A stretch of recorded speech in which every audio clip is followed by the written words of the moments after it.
बिस्मिल्लाहिर्रहमानिर्रहीम। अस्सलामुअलैकुम। आज की इस वीडियो में हम एक्शन रिसर्च के हवाले से बात करेंगे। आज हम देखते हैं कि जो बीएड 4 साल का प्रोग्राम है, इसमें एक्शन रिसर्च उसका एक लाजमी हिस्सा है और एक अहम हिस्सा है उसका। लेकिन अगर हम इससे पहले के देखते हैं, जो बीएड के प्रोग्राम होते थे आज से कुछ अर्से पहले, बीएड का 1 साल का प्रोग्राम, तो उसमें हमें कहीं पर भी रिसर्च नज़र नहीं आती थी। बच्चे महज टीचिंग प्रैक्टिस के लिए जाते थे, जिसको आज हम प्रैक्टिकम कहते हैं। हाँ, अगर कोई एमएड करता था तो एमएड में उसको रिसर्च करनी होती थी, और इस तरह से ये 2 साल का प्रोग्राम था बीएड और एमएड को मिला करके। लेकिन इस वक्त जो 4 साल प्रोग्राम हैगा, उसका एक ये लाजमी कंपोनेंट है।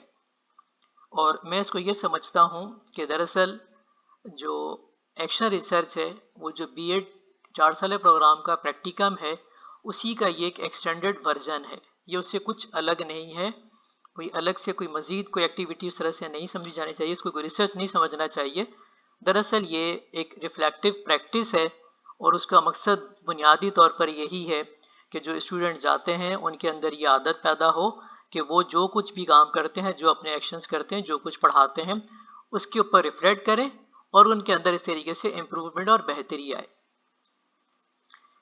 और ये चीज़ अगर आप देखें तो एक और हम कोर्स होता है बीएड की, जो 4 साल प्रोग्राम है, जिसमें उसका नाम है critical thinking and reflective practices. तो जब रिफ्लेक्टिव प्रैक्टिसेस को पढ़ाते हैं, उसके टाइप्स पढ़ाते हैं, उसके मॉडल्स पढ़ाते हैं, तो वहाँ पर भी एक्शन रिसर्च, एक्सपीरियंशियल लर्निंग, ये ऐसे उन्वानात हैं, ऐसे टॉपिक हैं कि जो वहाँ पर उसका हिस्सा बनते हैं और पढ़ाए जाते हैं और पढ़ाए जाने चाहिए। अब होना तो ये चाहिए कि जब हम ये कोर्सेज पढ़ा रहे होते हैं तो उसी वक्त हम बच्चों का जहन बनाना शुरू कर दें कि उनको एक रिसर्च करनी है 8 सेमेस्टर में जा कर के एक्शन रिसर्च के हवाले से। तो ये जो रिफ्लेक्टिव प्रैक्टिसेस हैं, ये दरअसल उसी की बुनियाद है। तो इसको इस तरीके से बच्चों को बताया जाए, समझाया जाए कि ये काम आपको आगे चल के करना है, ताकि उनकी जहन साजी की जाए। ठीक है, इस बुनियाद पर ये मैं कह सकता हूँ कि जो एक्शन रिसर्च है, दरअसल रिसर्च नहीं है ये।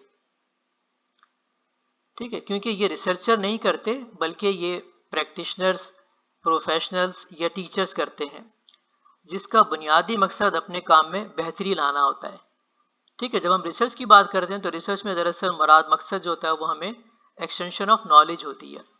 लेकिन यहाँ पर क्या मुराद है कि यहाँ हमने अपने एक्शंस करने हैं, उन एक्शंस को इवेलुएट करना है और उसके बाद हमने उसके अंदर बेहतरी लेकर के आनी है। ठीक है, आज हम मुख्तलिफ जब हम पढ़ाते हैं तो आज हम करते हैं कि बच्चों को कहते हैं, कुछ चीज़ पढ़ाते हैं, कुछ क्लासेस के बाद हम बच्चों को कहते हैं कि जो हमने 3-4 क्लासेस में पढ़ा है, इसके ऊपर आप अपने रिफ्लेक्शंस लिखें। फिर इसी तरीके से हमने देखा है कि अगर हम कोई वर्कशॉप्स या ट्रेनिंग कराते हैं तो उसमें रिफ्लेक्शंस एक लाजमी हिस्सा होते हैं, वहाँ पर भी रिफ्लेक्शंस लिखने के लिए कहा जाता है। और इसी तरीके से जब बच्चों को, हम स्टूडेंट्स को, तलबा को टीचिंग प्रैक्टिस पर लेकर के जाते हैं, तो वहाँ भी हम तलबा को कहते हैं कि वो जो कुछ अपने लेसन बनाते हैं, पढ़ाते हैं, अपने लेसन्स के ऊपर रिफ्लेक्शंस भी लिखें, रिफ्लेक्ट भी करें। और इसीलिए रिफ्लेक्ट करते हैं वो, ताकि जब नेक्स्ट टाइम उसको वो देखें तो अपने दूसरे लेसन, जब अगर उसको उसी को दोबारा पढ़ाएं या अगला उसके बाद जो लेसन पढ़ाएं, तो उसमें अगर कोई कमी कमज़ोरी है तो उसको वो बेहतर अंदाज में परफॉर्म कर सकें।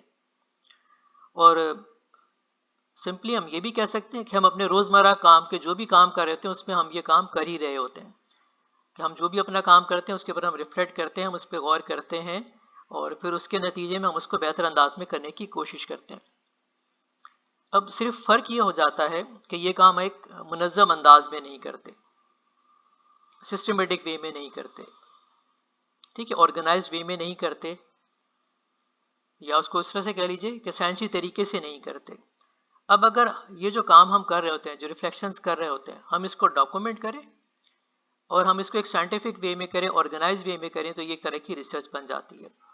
तो मेरे नज़दीक दरअसल जो एक्शन रिसर्च है वो इसी तरह की रिसर्च है, और उसको हमने यही समझना चाहिए कि ये बेसिकली बुनियादी तौर पर एक रिफ्लेक्टिव प्रैक्टिस है, ये एज सच खुद कोई रिसर्च नहीं है। तो इसी सोच के साथ हमें एक्शन रिसर्च को लेना चाहिए और इसी सोच के साथ ही इस काम को करना चाहिए, तो उससे हमारे काम के अंदर आसानी रहेगी। बस ये कि हाँ, हमने कुछ, अब देखें 2 लफ्ज़ इसमें इस्तेमाल हो रहे हैं, एक्शन और रिसर्च। तो हमने कुछ एक्शंस करने हैं, लेकिन वो जो हमारे एक्शंस हैं कि वो रिसर्च ओरिएंटेड होने चाहिए, ठीक है, वो साइंटिफिक वे में होने चाहिए। अब सिंपल सी बात इस तरह से समझने, इस तरह से हम कह सकते हैं कि जो रिसर्च का, जो हम कहते हैं रिसर्च का जो एक साइकिल है, ठीक है, जिसको हम कहते हैं साइंटिफिक मेथड ऑफ रिसर्च, तो वो जो उसके 4-5 मेथड के अंदर, जो साइंटिफिक मेथड के अंदर जो 4-5 चीज़ें उसके अंदर आ जाती हैं, उन चीज़ों को हमें जहन में रखते हुए ये काम करना चाहिए। तो अगर इस तरीके से हम रिसर्च करेंगे तो हमारे लिए आसान हो जाएगी, और बहुत आसान हो जाएगी। इसको अगर हम ये समझते हैं कि रिसर्च हमें करनी है जो फॉर्मल रिसर्च की तरह, तो वो तो मेरे ख्याल से एक थोड़ा और डिफ़िकल्ट काम है, मुश्किल काम है, अगर ज़्यादा टाइम उसके लिए चाहिए। तो उसकी बनिस्बत अगर हम देखते हैं एक्शन रिसर्च को, तो निस्बतन ये काम हमारे लिए आसान हो जाता है। ठीक है, अब होता ये है कि जब हमने रिसर्च पढ़ी हुई होती है, और जो रिसर्च हमने फॉर्मल रिसर्च हमने पढ़ी होती है, उसके बाद जब हम एक्शन रिसर्च की तरफ आते हैं तो हम रिसर्च के अंदाज में ही इसको लेते हैं और रिसर्च के अंदाज में ही सोचते हैं। तो यहाँ पर बेहतर ये होगा कि हम पहले जो रिसर्च बाय पर्पस के लिहाज से हमें 3 रिसर्चेज मिलती हैं, हम उनको कंपेयर कर लें, उन तीनों को अगर आपस में देख लें, मवाजना कर लें उनका, तो हमारे लिए काम हमारा आसान हो जाएगा समझना। ठीक है, जैसे हम कहते हैं research by purpose, basic research, applied research और एक्शन रिसर्च। ठीक है, इसको अगर हम कंपेयर कर लें, मवाजना कर लें इसका, तो उससे हमारे को समझना रिसर्च को, जो हमारे अगर कुछ मिसकंसेप्शंस रहेंगे तो वो भी दूर हो जाएंगे, और हमारे जो आइडियाज़ हैं वो और भी रिफाइन हो जाएंगे। ठीक है, इस काम को करने के लिए आप रिसर्च की मतलब ये जिस तरह से मैंने कहा, कंपेयर करने के लिए किताब से भी पढ़ सकते हैं, इंटरनेट के ऊपर सर्च कर सकते हैं, और अगर आप चाहें तो चैट जीपीटी से भी मदद ले सकते हैं। तो चैट जीपीटी से आप कैसे मदद ली जा सकती है, उसके लिए मैं आगे चल के बात करता हूँ, एक उसके लिए अलग से वीडियो पे बात करते हैं, मैं आपको बताता हूँ। तो उससे आप चैट जीपीटी का इस्तेमाल भी सीखेंगे, और आपको ये इस टॉपिक को समझने में भी मज़ीद आसानी हो जाएगी।